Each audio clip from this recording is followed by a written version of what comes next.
Welcome back, everyone, to part two of my Joan of Arc campaign, played at ludicrously fast at ×8 speed. Today, we're going to take a look at scenarios 4, 5, and 6, just like yesterday.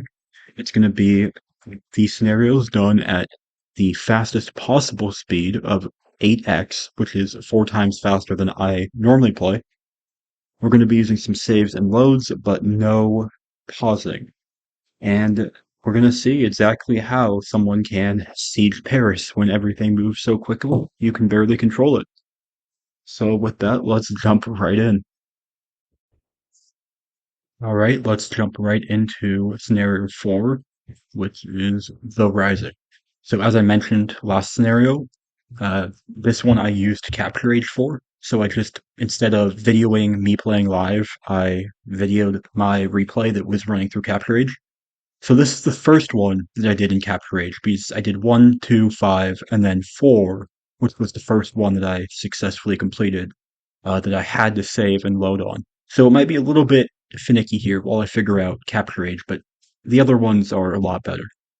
But so with that, let's jump right into scenario 4, The Rising. So we start off here. You can see that we're already at 8 speed, which is, as I said before, the big advantage of being on Capture Age is I don't have to restart.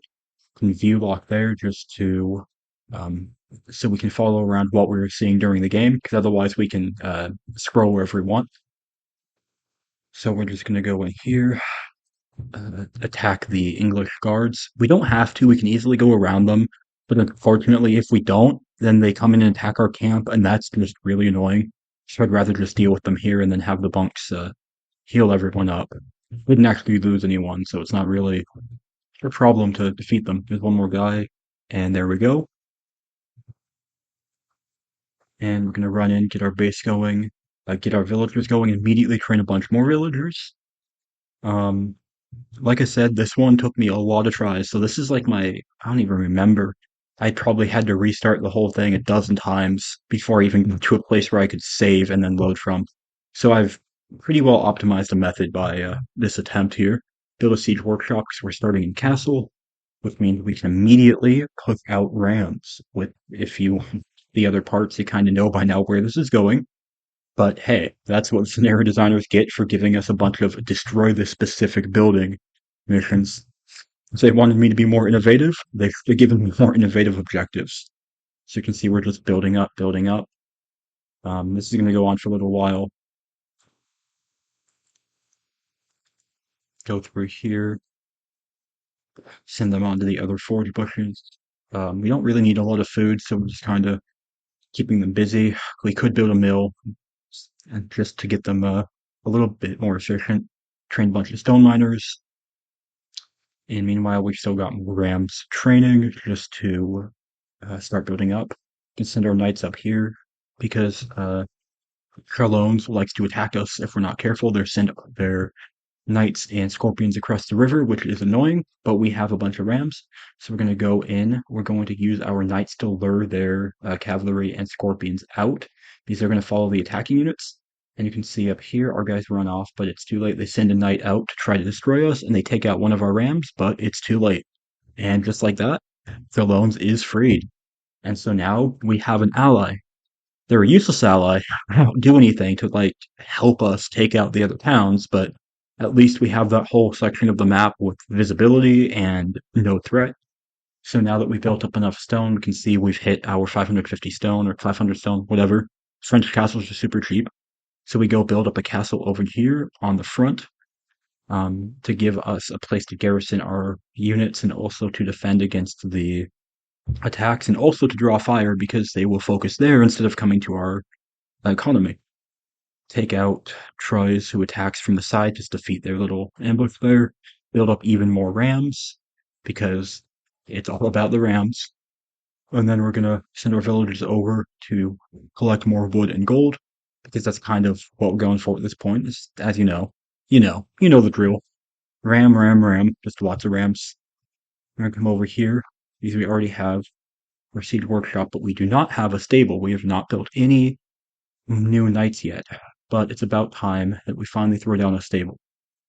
Get some actual useful units that can actually fight. Meanwhile, we use the cavalry to draw out Orange's troops, just like we did with Sheldon's. We draw all of Troy's army and just run around, and we basically just circle for a while, eventually send it back to the castle, where they will attack it, but they lose their town center very easily, and with that, they stop attacking our castle, and suddenly, we freed Troyes. So now we have only one enemy left.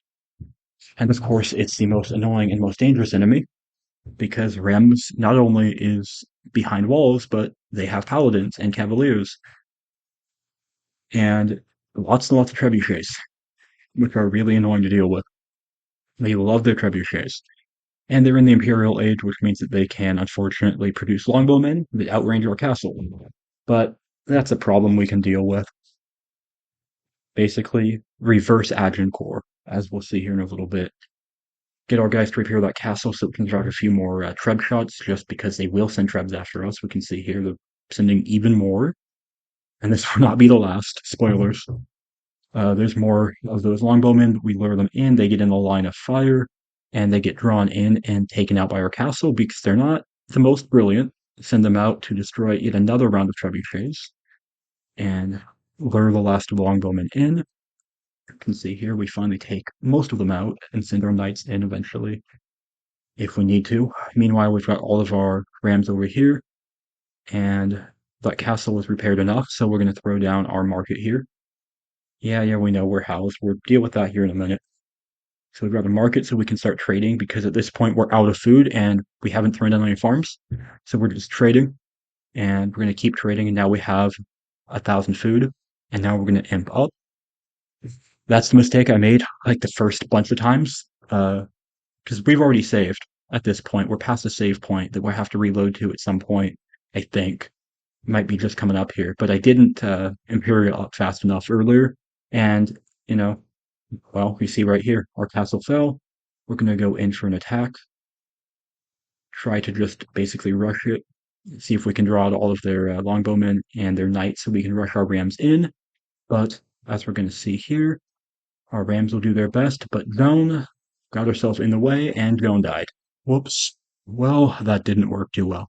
Luckily, as I said, we made a save. So we're just going to go and grab our little save and reload and try that again. As you can see, we're at that point. We're not quite Imperial up yet. As I said earlier, that was my mistake. I didn't Imperial up. And then the second to last try, I didn't Imperial up quite fast enough. So here we're going to do what we just did, except we're going to throw our food in and Imperial up a little bit faster. And we're going to be a little more attentive because they're going to send trebs out and we have to destroy them before they destroy our castle.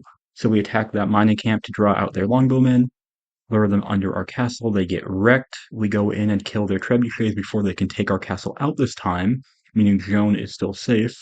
Take out their last little horseman there, draw the rest of their longbowmen in. Meanwhile, Imperial is hit. So we're going to go in and we have a bunch of idle villagers, but that's fine. We take out all of their attacking units here, buy ourselves a little bit of breathing room. Meanwhile, we research Capt Ram, which is the key to winning this scenario. As I found out, Capt Ram makes all the difference, because they do just enough damage to kamikaze their way into the enemy base, as we're going to see here in just a minute. So we build up our knights. We've got a couple more coming out, but yeah, we're good enough. We send them out. We attack them to lure them out. And we send our knights out to attack that tower and lure out the enemy cavalry, which is what matters because they are extremely dangerous. Our rams go the wrong way, but it's fine. And by this point, they do try to attack us, and they try, but luckily we're able to get our units close enough that the onagers can't fire, and we manage to attack their town center, and they try very hard, and they come very close. But we just had too many rams, and as you saw, that capped ram made all the difference. Let us take it out a couple hits sooner. And so that's that. Once again, a scenario that was, no, actually, this one was quite hard, way harder than I expected. Once I got into the rhythm, it was fine. It was mostly just a matter of moving everything going really quickly and getting up fast enough to defeat them before they defeated us. Right. Let's jump right into scenario 5, which is, of course, the Siege of Paris. As a kid, this was always kind of my least favorite scenario because you can't cheat. So I just did IR winner, I think, and skipped right through it. but it's actually pretty fun. So first things first, we're going to jump up to 8 and restart. This is the last one that we're going to have to do it on because, as I said earlier, I did this one out of order. I did 1, 2, and then 5 because 3 and 4 were just nightmares. This one took me a long time too, but it's pretty segmented, so I managed to kind of work through it and then save load until I got to a point where I could do it all in one go with no save loading. And that's the one that we're going to see here. So we're just going to let this reload here. Luckily, this one here, which is kind of the opposite of the Burgundian version, does not have a timer, which is nice. So first things first, throw everyone to their control groups just to make them easier to micromanage. I always separate my bombards from my trebs because obviously, trebs take time to unpack and pack, and so they just work differently for me.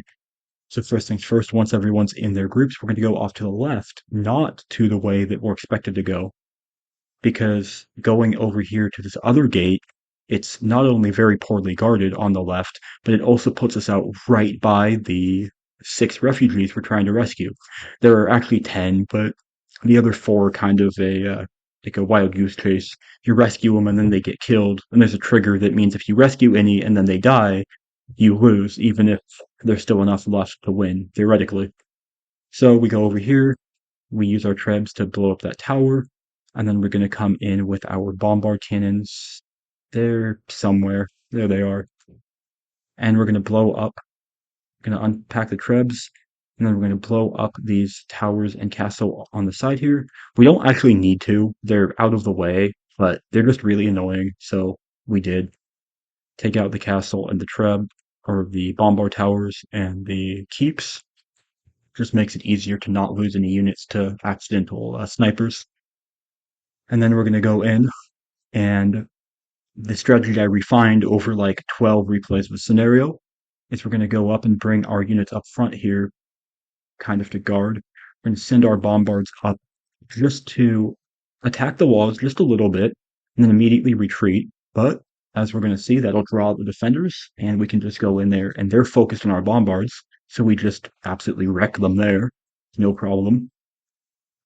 And then we go up and we can destroy the gates for real because the defenders have been destroyed, and there are no other defenders near enough to cause us problems. So we take out those gates there, double check to make sure no swordsmen stayed back. We're good to go. Double check, and we just take that out.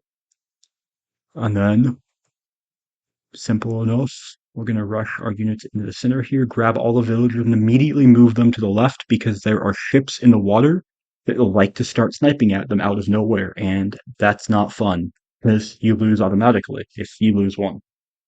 Even though there are 4 more on the east side of the map, triggers not set up quite that well on these older scenarios. So first we're going to go up and we're going to lure out the ships and we're going to fire on them. And they focus on our hero who heals. And they try to dodge, but they're just not good enough. And so we're going to take out one, and then eventually we're managed to take them both out. And that's 1 and 2. And then there's one more over here on the right that we're going to send just our hero over to exchange with. But first, we're going to go take out the siege, the onager that hangs out in here that likes to snipe artillery. So now we've got that. We're going to pull them all the way back because there's a tower there. We're going to send our artillery down the middle here, grab just John de Lorraine, our hero unit, and we're going to fire on that once, which will draw the galley, and then we're going to fire on it. He gets hit, but he destroys it, no problem. Then we're going to take out the tower here on the left, and we're going to move him forward and attack, take that one out, and then we're going to get closer because there is a cannon galleon on the right that's really annoying. So we exchange fire. He gets heavily damaged, but he sinks it and survives, and he'll heal up here. And so just like that, we have cleared the entire left half of Paris. There are a lot more enemy units, but they will not attack us as long as we don't go down that way. So we're just going to chill out here up in the sections we've cleared. Ignore the villagers. They're just doing their job.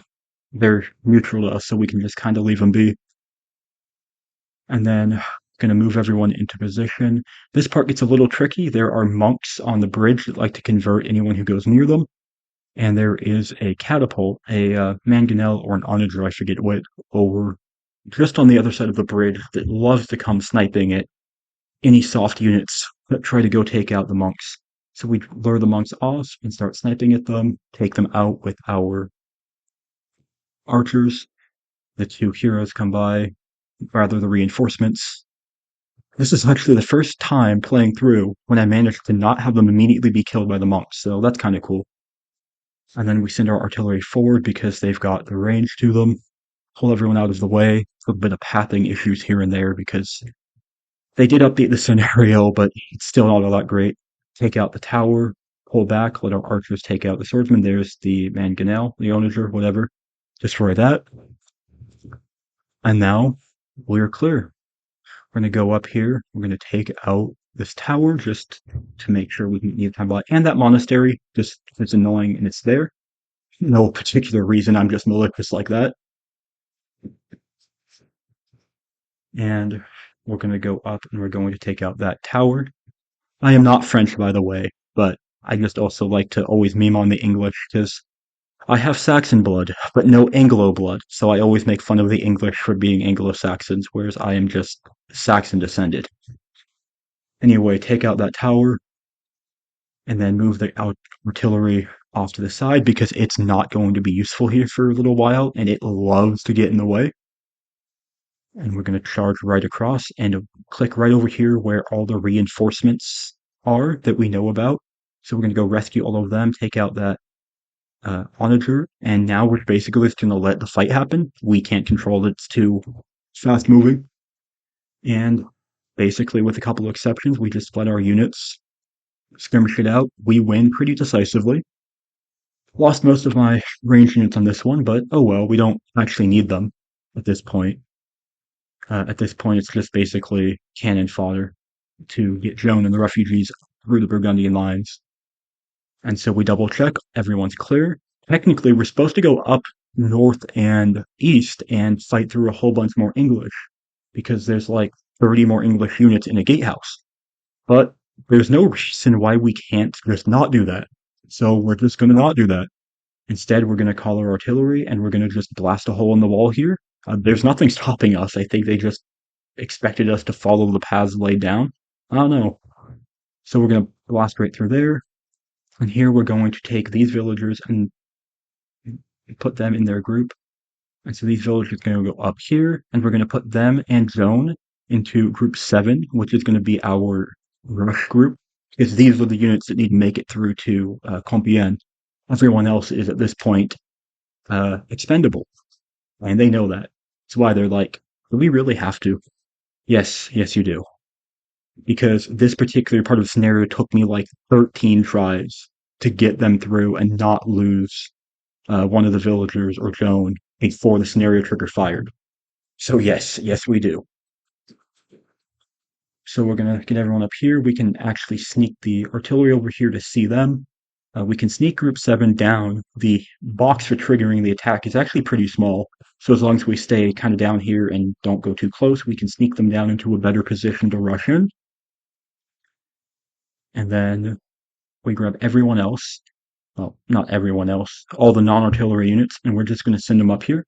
As soon as we grab them, drop everyone else, grab all of our surviving non-artillery units, and we're going to send them up into battle. Send our artillery here to fire on the enemy onager and destroy that. And then meanwhile, we've got this whole fight going, which we can't win. Technically, we can. We're not supposed to, but I have won in the past. And meanwhile, we're just going to rush everyone in, get everyone in the castle. Luckily, they don't attack villagers. So Joan is in the castle, but the villagers need to go into this little flag area here. Luckily, they leave them alone, so we can just rush everyone into here, and we have just enough time to win before they take out the castle and kill Joan. And so, just like that, easy enough. Took me a bunch of tries, but once I got it done once, I managed to video it for a second attempt, and it was not really all that bad in the end, just a lot of having to be very careful because little things go wrong and that screws up the whole rest of your run. So far, so good. Now on to scenario 6, which is not quite as easy, but we'll see. Alright, let's jump right into the final scenario. Now this one was interesting. I kind of figured it would be really hard because It took me forever to get done hard on standard mode, or on standard speed rather. But then I figured out the trick and thought, okay, this trick will be pretty useful. I can just do the same thing I did at speed of 2.0. No, as it turns out, that does not work. There is not enough like IRL time to do that. So it took some tricky maneuvering, and it took me a lot of tries. Like this one took me like an almost 2 hours, probably more. But once you get the hang of it, it's actually not all that hard. It's the shortest one of all of them. It's like 3.5 minutes real time. So let's dive right into a perfect martyr. Say we're just going here with our replay. We get our army here. First things we do, get everyone over here to the main army, and I grab everyone and throw them all into group one and throw them on no attack because otherwise they go do everything. And then I send in my villagers to immediately build a lumber camp and start grabbing a bunch of lumber. Send the hussars over to grab the artillery. Put them in group one. Put the hussars in group two. Or maybe I haven't yet. Um, but I will. And then the villagers go over here to collect a whole bunch of wood and build a bunch of houses because we're way housed, and we're going to need a dock. So we built a whole bunch of houses here. As you can see, just keep going, going, going. Build, I think, 14 houses, enough to get up to 65 units. Should be fine. Realistically, you don't need nearly that many because you'll lose most of your army by the time you build the dock. But just to be safe, no reason not to. So at this point, villagers are collecting a bunch of wood. I'm going to build all of our houses. So I'm going to build just a couple more. And then once we get those houses built, we're up to enough houses to build 65 units. We go up, collect up to 400 wood. And once we have that, we're going to try to run right past the Burgundians. So group one goes up here and gets ready. Group two, our hussars, are going to charge in and draw the Burgundian fire to try to distract them long enough to get our other army past. So we can see that the hussars draw away most of the tower and bombard fire, which that's really what matters. It's the towers, and they do that long enough. Meanwhile, group one goes down here, and in previous attempts, I tried to clear the Burgundians out of their base and build there. That doesn't work. Takes too long and draws over Shrewsbury and the English. So instead, we're going to build right here. Build a dock and build a lumber camp. And as I learned, I thought I was so clever here, just doing this. We're going to queue up a transport ship. The Burgundians attack. We can defeat them, but we're going to suffer some decent casualties in doing so. And so we go in and we defeat the Burgundians. Meanwhile, our villagers are still collecting more wood just to be safe. And just as we manage to go in and defeat the Burgundians, and we think we're safe, having cleared them out, heavy casualties, but still safe, we lost our dock. So we're going to have to build another one. Luckily, we had extra wood, so that's not too big a deal. And we can build another dock, and can't repair, we don't want to repair, it's fine. We send our paladins and our flag over here along with the heroes, get them on the transport. But before we can send the transport out, we have to lure out the 3 English warships that are specifically there by the scenario designers to stop us from doing exactly this. They anticipated us, and they wanted to make our lives hard. So we lure them in, attack them. They just absolutely wreck. I don't know why. They wreck range units in a way that no one else has, but it doesn't matter. Because even though we use our range units and lose them, the ships get focused on our dock and let us slip past. And this is the hard part. The one place where I failed and had to reload. We're going to attack, but we don't move fast enough, so we're going to go in here, and the flag is destroyed. Oh well, luckily we have a save. Let's try that again. Except maybe a little better this time. Right, so let's try that again. You can see we saved just before the landing. I knew that'd be the sticking point. We lost everyone over on the right. That doesn't matter. We're about to win. So we unload everybody.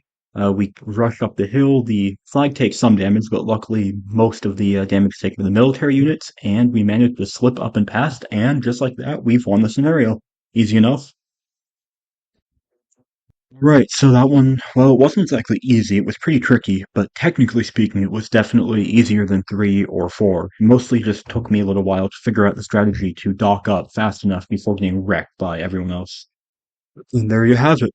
The Joan of Arc campaign completed on hard difficulty at 8x speed. Some of the scenarios, like the first one, were pretty simple, just a matter of being careful with how we moved units and keeping them on stand ground so they wouldn't go off crazy.